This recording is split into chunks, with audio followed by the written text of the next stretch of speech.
বিখ্যাত সাহাবী হযরত সালমান ফার্সি রাদিয়াল্লাহু বলেন, আল্লাহ তাআলা যখন কোনো বান্দার অমঙ্গল বা ধ্বংস ইচ্ছা করেন তখন পর্যায়ক্রমে তার থেকে বিশেষ কিছু গুণ ছিনিয়ে নিয়ে নেন।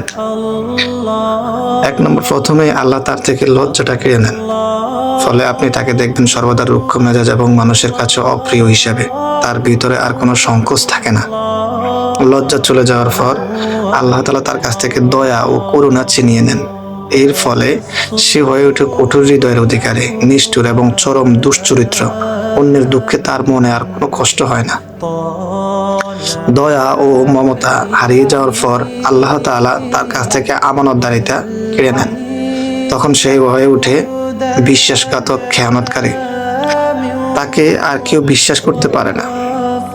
অবশেষে যখন তার মধ্য থেকে লজ্জা, দয়া এবং সততা এই গুণগুলো একটি অবশিষ্ট থাকে না, তখন আল্লাহ তার থেকে ইসলামের মহামূল্যবান সম্পদ ছিনিয়ে নেন। ফলে সে চূড়ান্তভাবে লাঞ্ছিত ও অভিশপ্ত ব্যক্তিতে পরিণত হয়।